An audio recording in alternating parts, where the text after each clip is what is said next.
الحمدللہ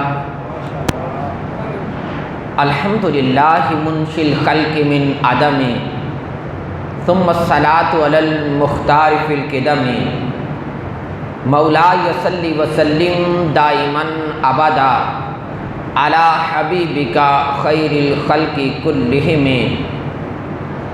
قال اللہ جل وعلا لقد من اللہ علی المؤمنین اذ بعث فیہم رسولا صدق اللہ العلی العظیم الصلاۃ والسلام علیک یا سیدی یا رسول اللہ وعلی آلک واصحابک یا حبیب اللہ الصلاۃ والسلام علیک یا من جاء بالاحکام والحدود والصلاۃ والسلام علیک یا سر کل موجود۔ اللہ تعالیٰ کی حمد و ثنا عرب کے راج دلارے فاتح بدر و حنین کے حضور نذرانہ عقیدت پیش کرنے کے بعد قرآن مجید برہان رشید سے جن الفاظ مقدسہ کو تلاوت کرنے کا شرف حاصل کیا، خلاق ازل مالک کن صاحب ہستی رب لم یزل نے ارشاد فرمایا لقد من اللہ علی المؤمنین، بے شک اللہ تعالیٰ نے ایمان والوں پر احسان فرمایا ہے، اذ بعث فیہم رسولا، جب اللہ نے ان میں اپنا محبوب رسول بھیج دیا ہے، یعنی اللہ تبارک و تعالی نے اپنے محبوب رسول کریم صلی اللہ علیہ وسلم کی بعثت کو ایمان والوں پر احسان کے طور پر بیان فرمایا۔ نہ صرف احسان بیان فرمایا بلکہ اس آیت کریمہ میں اس احسان کو جتلایا ہے کہ ایمان والو اللہ تعالیٰ کے تم پر بے شمار احسانات ہیں، لیکن اللہ نے ان احسانوں میں سے کسی احسان کو بیان فرما کے جتلایا نہیں۔ اس احسان کو اگر جتلایا ہے تو اس کا مطلب یہ ہے کہ یہ احسان بڑا عظیم ہے۔ اللہ تبارک و تعالی دوسرے مقام پر ایمان والوں کو یہ کہتا ہے لا تبطلوا صدقاتکم بالمن والاذی، کہ اپنے صدقات و خیرات احسان جتلا کر تکلیف پہنچا کر ضائع نہ کر بیٹھنا، یعنی گویا کہ اللہ نے اپنے بندوں کو احسان کرنے کے بعد جتلانے سے منع فرمایا ہے، کیونکہ جب کسی پر احسان کیا جائے اور پھر اسے جتلایا جائے تو جس پر احسان ہو اسے تکلیف پہنچتی ہے۔ اللہ نے ایمان والوں کو اس کام سے منع کیا کہ لا تبطلوا، باطل نہ کر لینا، صدقاتکم، اپنی خیراتوں کو، اپنے صدقاتوں کو، بالمن، احسان جتا کر، والاذی، جب تم احسان جتلاؤ گے تو اسے اذیت پہنچے گی اور تکلیف پہنچا کر، یعنی اگر انسان کسی انسان پر احسان کرے تو خلاق ازل چاہتا ہے کہ اب وہ انسان اس کو احسان نہ جتلائے جس پر اس نے احسان کیا ہے، کیونکہ جب لوگوں میں یہ کہا جائے گا کہ یار میرا اس پر احسان ہے، میں تو فلاں دن اس کی مشکل میں اس کے کام آیا تھا، تو جس مجلس میں جس جگہ پر احسان جتلایا جائے گا وہ بیچارہ اس مجلس کے لوگوں کے سامنے شرمندہ ہو جائے گا، اسے دل کو تکلیف پہنچ سکتی ہے۔ تو اللہ نے انسانوں کو اپنے کیے گئے احسانوں، یعنی انسانوں نے جو احسان انسانوں پر احسان کیے وہ جتلانے سے منع فرمایا، لیکن خود ایمان والوں پر احسان فرما کر اسے جتلایا ہے۔ تو عربی کا مقولہ ہے کہ فعل الحکیم لا یخلو عن الحکمہ، حکمت والے کا کوئی کام چونکہ حکمت سے خالی نہیں ہوتا، تو اللہ نے اگر ایمان والوں پر احسان فرما کر اسے جتلایا ہے تو کوئی تو وجہ ہوگی نا کہ احسان جتلایا ہے، وگرنہ تو ایمان والے اللہ کے احسان جتلائے بغیر ہی اللہ کی نعمت عظمیٰ کو اپنے اوپر احسان مانتے۔ کہ اللہ نے بن مانگے محبوب رحمان نبی ہمیں عطا فرما دیا۔ اب یاد رکھیے گا، مفسرین کرام نے اس کی بے شمار تفاسیر مبارکہ کی ہیں۔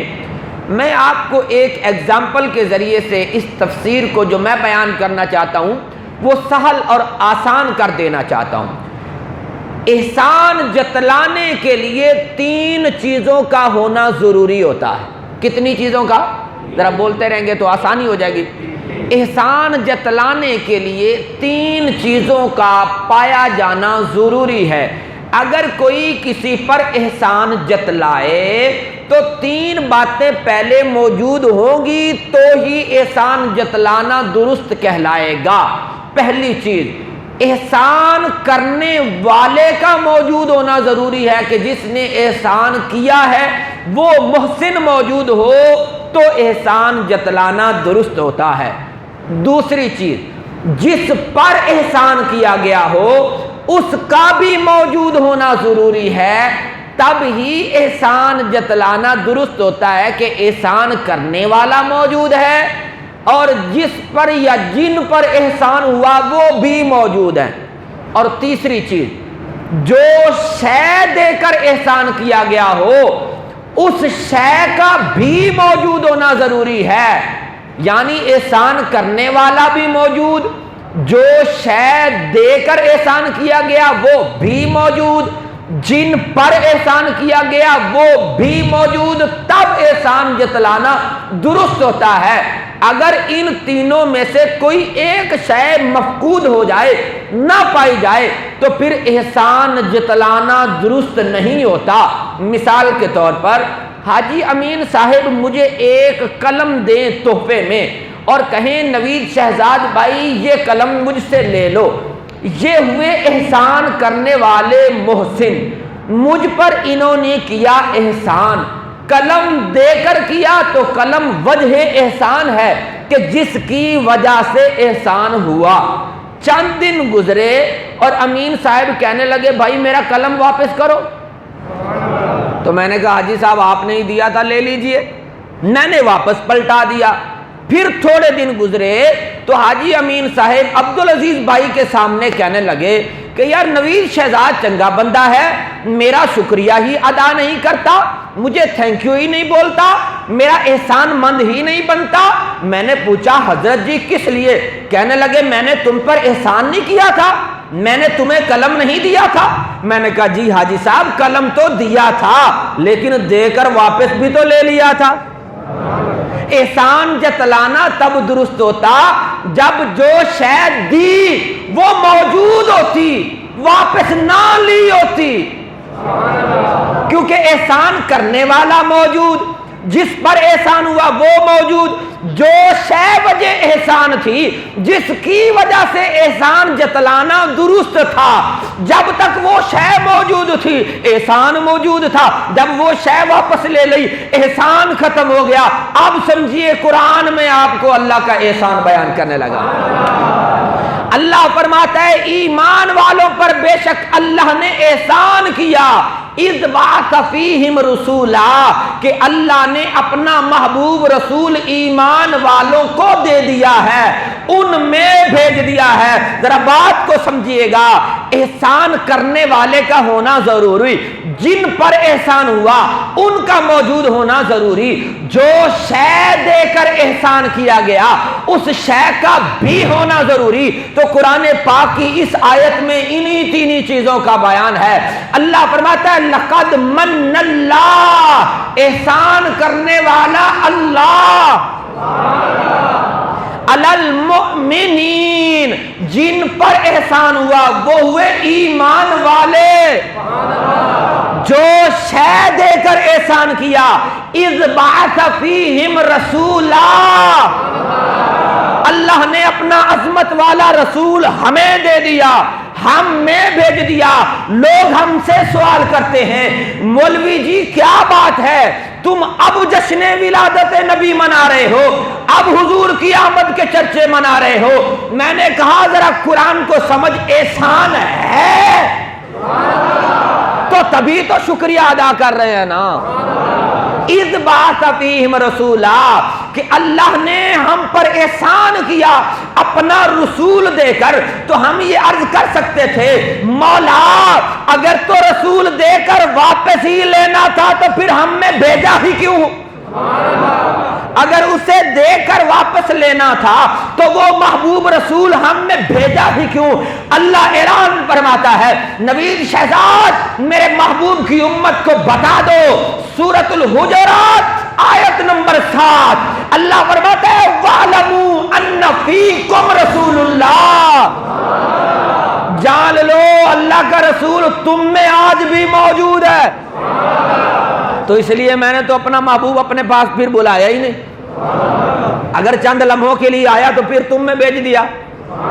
تو گویا لقد من اللہ، آیت کریمہ یہ بتا رہی ہے احسان فرمانے والا اللہ علی المؤمنین، جن پر احسان ہوا وہ ایمان والے، اور جو شے دے کر احسان کیا وہ نعمت عظمی. اذ بعث فیہم رسولا، اللہ نے اپنا عظمت والا رسول ہم نے بھیج دیا. تو حضرت ابوبکر صدیق سے لے کر امام مہدی کے اس دنیا میں تشریف لانے تک جو جو ایمان والا آتا جائے گا خود پر اللہ کے احسان کو مان کر حضور کی آمد کا ذکر مناتا جائے گا. اچھا اب ایک بندہ کھڑا ہوا، اس نے کہا حضرت جی احسان تو ہوا تھا عرب والوں پر، نبی عجم والوں کے پاس تھوڑی آئے تھے، ہند میں تھوڑی آئے تھے، ایران میں تھوڑی آئے تھے، فارس میں تھوڑی آئے تھے، خراسان میں تھوڑی آئے تھے، وہ تو عرب میں تشریف لائے تھے. تو عرب والوں پر احسان ہوا اور عرب والوں نے اس احسان کو مانا. سنن نسائی کی حدیث ہے، مسلم میں بھی موجود ہے، صحابہ بیٹھ کے حضور کا تذکرہ کر رہے تھے، آقا علیہ السلام نے آ کر پوچھا کیا کر رہے ہو؟ کہا اللہ کا شکر ادا کر رہے ہیں، آپ جیسا عظیم المرتبت رسول عطا کر دیا. حضور نے قسم دے کر پوچھا کیا اسی لیے؟ کہاں منا علینا بیکا، یا رسول اللہ اللہ نے ہم پر آپ کے ذریعے احسان کیا تو ہم اس رب کا رحمان کا شکر کیوں نہ ادا کریں. تو حضور نے فرمایا ان اللہ یباہی علیکم بکم الملائکہ، کہ اللہ تم پر فرشتوں کے سامنے فخر فرماتا ہے کہ یہ احسان مان رہے ہیں. اب میں یہ جواب دینے لگا ہوں اس اعتراض کا جو یہ اعتراض کیا جاتا ہے کہ جب حضور کی آمد ہوئی، بعثت ہوئی، تب تو مانا کہ احسان عرب والوں پر ہوا تھا، آج کے ایمان والے کیوں اس احسان کو بار بار ذکر کرتے ہیں جب بھی وہ نور والے کا نور والا مہینہ آتا ہے؟ تو سارے ایمان والوں کے سینے نور سے نورن علی نور کیوں ہو جاتے ہیں؟ ذرا جواب دینے لگا ہوں قرآن پاک کی اسی آیت سے. میں نے کہا ذرا سمجھیے نا، قرآن ہے دلہن کی طرح اور یہ ہر ایرے غیرے نتھو خیرے کے سامنے اپنا گھونگھٹ نہیں اٹھاتا. یہ دلہن ہر ایک کے سامنے اپنا گھونگھٹ تھوڑی اٹھاتی ہے، وہ اسی کے سامنے اٹھاتی ہے جو اس کے نام کا صحرا سر پر سجا کر آتا ہے. تو میں نے کہا بلا تشبیہ و مثال یہ قرآن ہے دلہن کی طرح، اور قرآن ہر ایرے غیرے نتھو خیرے کے سامنے اپنے اسرار و رموز بیان نہیں کرتا، یہ اسی کے سامنے بیان کرتا ہے جو مہر علی شاہ کی طرح ادب مصطفیٰ کا اور احمد رضا کی طرح عشق مصطفیٰ کا اور غزالی دوران سید احمد سعید کاظمی شاہ صاحب کی طرح حب رسول کا صحرا سر پہ سجا کے آتا ہے. پھر قرآن اس کے سامنے اپنے اسرار و رموز بیان کرتا ہے. تو سید احمد سعید کاظمی شاہ صاحب کے الفاظ اپنے لفظوں میں پیش کرنے لگا ہوں. انہوں نے کہا نوید شہزاد امت مسلمہ کو بتاؤ، انہیں سمجھاؤ کہ قرآن پاک میں لفظ آیا ہے علی المؤمنین، من اللہ، اللہ نے احسان کیا، علی المؤمنین، ایمان والوں پر. کہا یہ مؤمنین گرامیٹیکلی عربی گرامر میں جمع کا صیغہ ہے، اور عربی جس نے 5ویں 6ٹھی 8ویں کلاس بھی پڑھی ہے وہ یہ جانتا ہے کہ عربی میں واحد سے جمع کے درمیان ایک صیغہ اور بھی ہوتا ہے تثنیہ کا. واحد ہوتا ہے، پھر تثنیہ ہوتا ہے، پھر جمع ہوتا ہے. واحد ایک، تثنیہ دو، اور دو سے زیادہ جب ہوتے ہیں 3 3 سے لے کر جتنے بھی ہو جائیں وہ جمع ہوتے ہیں. تو کہا نوید شہزاد اللہ نے فرمایا من اللہ علی المؤمنین، اللہ نے ایمان والوں پر احسان کیا. تو اس آیت میں لفظ مؤمنین جمع کا صیغہ ہے، لیکن اللہ نے اس مؤمنین پر الف لام داخل کر دیا، المؤمنین بنا دیا. تو الف لام عربی گرامر میں جس جمع کے صیغے پر آ جائے اس کی جمعیت والی کوالٹی کو ختم کر دیتا ہے، بلکہ معنی استغراقی بنا دیتا ہے. یوں سمجھیے فرد واحد بھی آتا ہے، تثنیہ بھی آتا ہے، اور 3 بھی، اور سارے لام متراحی افراد تک، یعنی بندہ واحد سے لے کر لام متناہی افراد تک المؤمنین ہر ایک کو اپنے گھیرے میں لیے ہوئے ہے.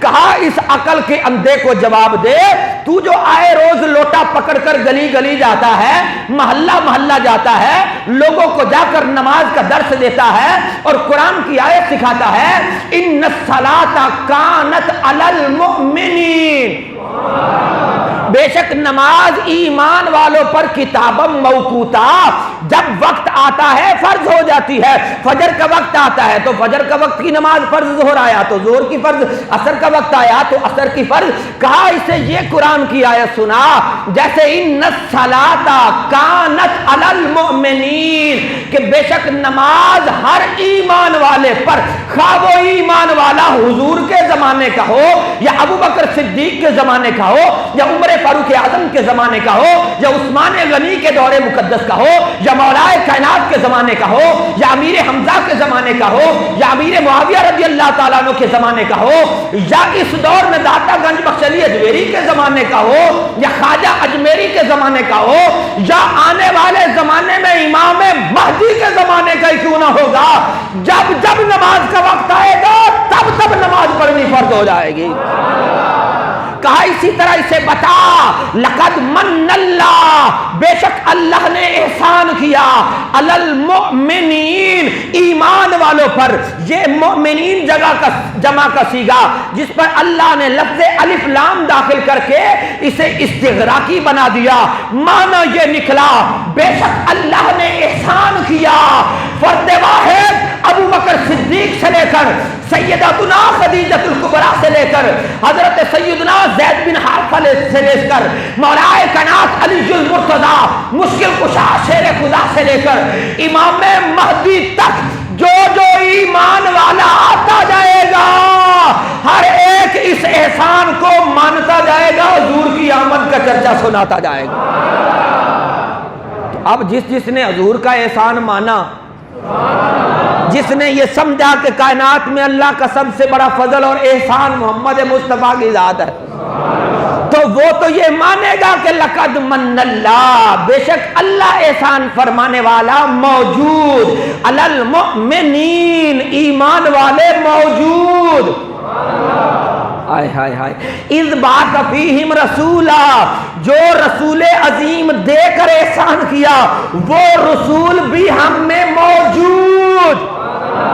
ابھی پڑھی نہیں آیت کریمہ وَاعْلَمُوا أَنَّ فِيكُمْ رَسُولُ اللَّهِ، جان لو بے شک اللہ کا رسول تم نے آج بھی موجود ہے. میں ان سوالوں کا بھی جواب دوں گا نا جو اعتراضات وارد ہوتے ہیں، اگر آپ پیار سے سبحان اللہ تو کہیے نا. بس آپ اتنا سمجھ لیجئے کہ سیدنا صدیق اکبر سے لے کر امام مہدی تک جو جو مومن بنتا چلا جائے گا ہر ایک پر اللہ کا یہ احسان ماننا اور اس کا شکر ادا کرنا ضروری ہو جائے گا. اچھا اب دوسری بات کو سمجھیے، اب اگر کوئی بندہ مومنین میں داخل ہی نہ ہو، نہیں بولتے یار، اللہ نے کہا لقد من اللہ، بے شک اللہ نے احسان کیا علی المؤمنین، ایمان والوں پر. اب اگر کوئی بندہ کہے بھی میں تو اس کیٹیگری میں ہی نہیں ہوں، تو ہم کہیں گے بھائی جھگڑا ہی نہیں ہے، پھر تو اپنی حیثیت خود ہی ڈیفائن کر لے کہ تو ایمان والوں میں ہے یا نہیں. اگر تو یہ دعویٰ کرتا ہے کہ میں محمد عربی کا کلمہ پڑھنے والا ہوں تو پھر محمد مصطفیٰ اللہ کا سب سے بڑا احسان ہے، یہ احسان تجھے ماننا پڑے گا. یہ احسان مان کر اللہ کا شکر ادا کرنا پڑے گا کہ منا علینا بکا، اے اللہ تیرا شکر ہے کہ تو نے محمد مصطفیٰ صلی اللہ علیہ وسلم جیسا رسول عطا کیا۔ یہ منا علینا بکا کے الفاظ صحابہ کرام کے ہیں کہ اللہ نے ہم پر احسان کیا، بکا اے آقا آپ کے صدقے سے کہ ہمیں آپ جیسا رسول عطا کر دیا ہے۔ اب کچھ لوگ سوال کرتے ہیں، کہتے ہیں بھئی اگر تو تم کہتے ہیں کہ رسول آج بھی موجود ہیں تو پھر انکا میتون و انہم میتون کا معنی کیا ہوگا؟ کہ بے شک محبوب آپ کو بھی انتقال فرمانا اور ان سب نے بھی مر جانا ہے۔ پھر اس کا کیا معنی ہوگا کہ جب حضور کا وصال ظاہری ہوا تو سیدنا صدیق اکبر تلوار پکڑ کر کھڑے ہو گئے اور کہنے لگے کہ من کان یعبد محمدن، کہا جو محمد کی عبادت کرتا تھا تو سن لو کہ ان محمدن قد ماتا، کہ بے شک اللہ کے رسول دنیا سے انتقال فرما گئے، اور جو اللہ کی عبادت کرتا تھا اللہ حی لا یموت ہے۔ پھر اس کا کیا معنی کرو گے؟ اور حضور نے جو فرمایا انی مقبودن، میری روح بھی قبض ہونے والی ہے، پھر اس کا کیا معنی کرو گے؟ آپ نہ بولیے گا کہیں آپ کو پتہ ہی نہ چل جائے، علم کی بات ہے۔ آپ یہ سیکھیں گے سمجھیں گے تو جواب دینا آسان ہوگا، کم از کم اپنا ایمان تو پختہ ہو جائے گا نا۔ ظاہری بات ہے یہ بھی تو قرآن کی آیت ہے نا، انک میتون و انہم میتون۔ اگر ہم یہ کہیں کہ حضور آج بھی ہم میں موجود ہیں تو پھر اس آیت کا بھی جواب دینا ہے نا ہم نے۔ تو سنیے اس آیت کا جواب جو امت کے علماء نے ہمیں دیا ہے، اور وہی درست حق عقیدہ ہے ہمارا قرآن و حدیث کی روشنی میں کہ تو زندہ ہے واللہ، تو زندہ ہے واللہ، میرے چشم عالم سے چپ جا۔ سنیے ہمارا ایمان اور یقین اور عقیدہ یہ ہے کہ اللہ کے نبی آج بھی زندہ ہے۔ فنبی اللہ حی یرزق، اللہ کا نبی اپنی قبر انور میں جسمانی حیات اور حیات حقیقی کے ساتھ موجود ہے۔ وہ اپنے علم اور فضل سے جب چاہیں جہاں چاہیں کرم فرما سکتے ہیں۔ اب سمجھے اس آیت کا معنی کیا ہوگا کہ انک میتون و انہم میتون، اے محبوب آپ پر بھی اللہ کی قدرت کا قانون موت نے آنا ہے، و انہم میتون، اور ان سب نے بھی مر جانا ہے۔ یاد رکھیے گا زندگی کی بھی دو قسمیں ہیں اور موت کی بھی دو قسمیں۔ بات تو مشکل ہے لیکن دوائی کڑوی ہو نا تو تاثیر زیادہ رہتی ہے۔ زندگی کی دو قسمیں ہیں، ایک حیات طبعی ہوتی ہے اور ایک حیات حقیقی ہوتی ہے۔ اسی طرح موت کی بھی دو قسمیں ہیں، ایک موت عادی ہوتی ہے اور ایک موت حقیقی ہوتی ہے۔ اب میں آپ کو سمجھاؤں گا مثال کے ذریعے سے۔ ہم جو انسان ہے نا، انسان جس کا تعلق روح کے ساتھ ہے، وہ ہر شے جو ذی روح ہے وہ دو قسم کی زندگی رکھتی ہے، ایک حیات طبعی رکھتی ہے اور ایک حیات حقیقی رکھتی ہے۔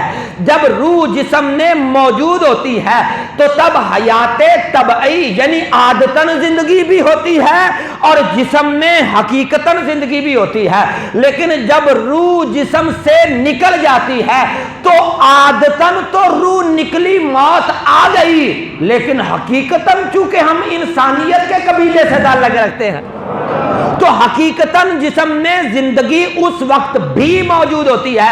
آگے میں مثال دوں گا بات آسان ہو جائے گی۔ اسی طرح ایک موت عادی ہوتی ہے، ایک موت حقیقی ہوتی ہے۔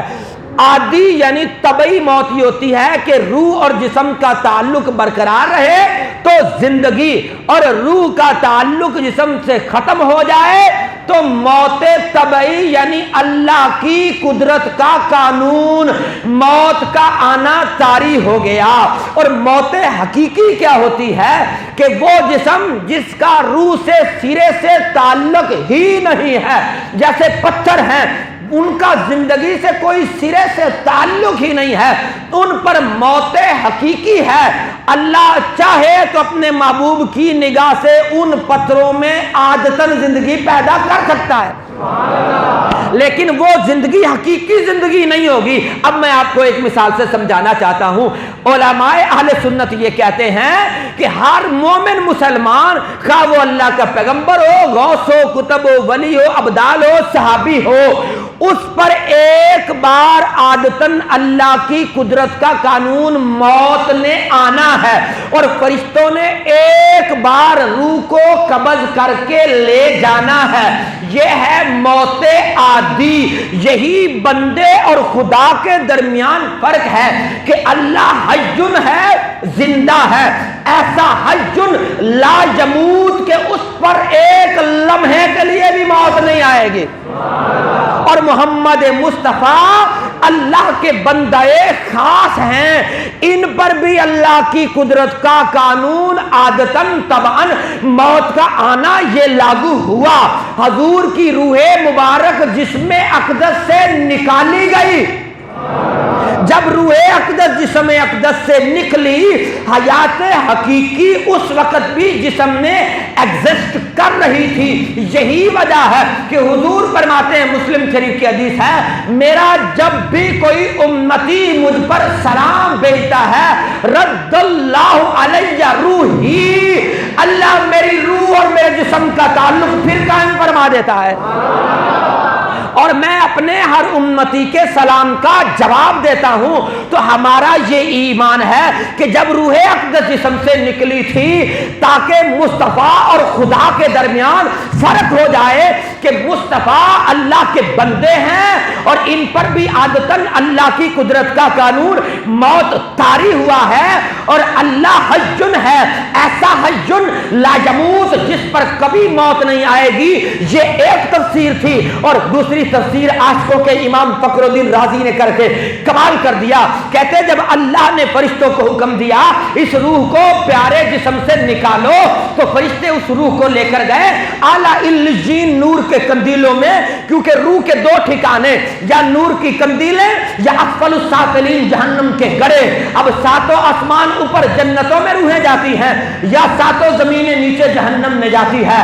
تو جب مصطفیٰ جان رحمت کی روح نکالی گئی، فرشتے لے کر گئے اعلیٰ علیین نور کی قندیلوں میں جنتوں کے پاس۔ جنت کہنے لگے نا نا نا، مجھ میں اتنی ہمت نہیں کہ میں اس عظمت والی روح کو سما سکوں۔ فرشتے کہتے ہیں مولا اب اس روح کو کہاں رکھا جائے؟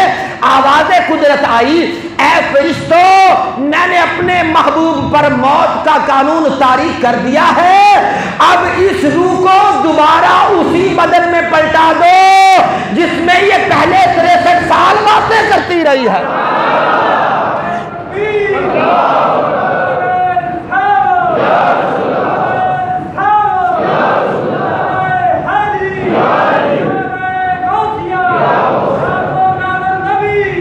توجہ کیجئے گا، وجہ کیا؟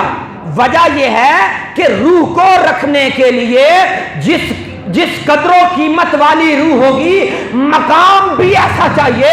مصطفیٰ جان رحمت کی روح کی عظمت اور شان کے تو کیا کہنے، مصطفیٰ کریم کے جسم اقدس کے ساتھ اس وقت کفن کا جو ٹکڑا لگ رہا ہے اور بدن کا وہ حصہ جو آپ کے کپڑے کے ساتھ مس ہے، وہ زمین کی جس جگہ پر ٹچ ہو رہا ہے، شیخ عبدالحق محدث دہلوی نے لکھا پوری امت کا اجماع ہے کہ مصطفیٰ جان رحمت کے جسم سے مس ہونے والا وہ زمین کا ٹکڑا اللہ کے عرش اور کرسی سے بھی زیادہ فضیلت رکھتا ہے۔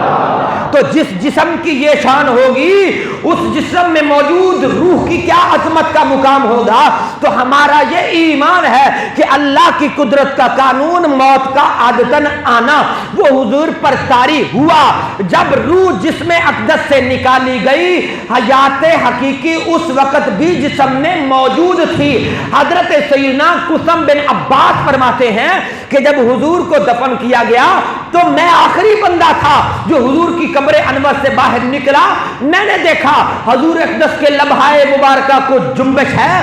مجھے یہ بات لاحق ہوئی کہ میں ذرا کان لگا کر سنوں تو مصطفیٰ جان رحمت کیا فرما رہے ہیں۔ کہا ابھی میں نے کان لگائے تو آواز آئی رب حبلی امتی، اے اے میرے رب میری امت مجھے ہبا کر دے، ان کا معاملہ میرے سپرد کر دے۔ سید احمد سعید کاظمی شاہ صاحب فرماتے ہیں اگر اب بھی عقل کے اندھے کو سمجھ میں نہ آئے تو کہا آؤ تجھے موت حقیقی اور موت عادی اور زندگی حقیقی اور زندگی عادی سمجھانے کے لیے ایک مثال دیتے ہیں۔ کہا مولانا روم رحمت اللہ علیہ نے لکھا نبی مکرم کی روح انور اور جسم مقدس کے تو کیا کہنے، کہا ایک دن جاہلوں کا سردار ابو جہل اپنی مٹھی میں دلائل النبوہ میں امام بہقی نے لکھا 11 پتھر لے کر آ گیا اور آ کر کہنے لگا اے محمد اگر آپ نبی ہیں اور اللہ کے پیغمبر ہیں تو نبی وہ ہوتا ہے جو چھپی باتوں کی خبر رکھتا ہے، مجھے بتائیے کہ میری مٹھی میں کیا ہے۔ مولانا روم لکھتے ہیں اور امام بہقی دلائل النبوہ میں لکھتے ہیں سید احمد سعید کاظمی شاہ صاحب غزالی دوران نے فرمایا، کہا ابو جہل نے جب یہ سوال کیا آقا دو جہاں نے فرمایا ابو جہل تو کہتا ہے میں بتاؤں تیری مٹھی میں کیا ہے، وہ شے جو تیری مٹھی میں ہے اگر وہ بول کر بتائے میں کون۔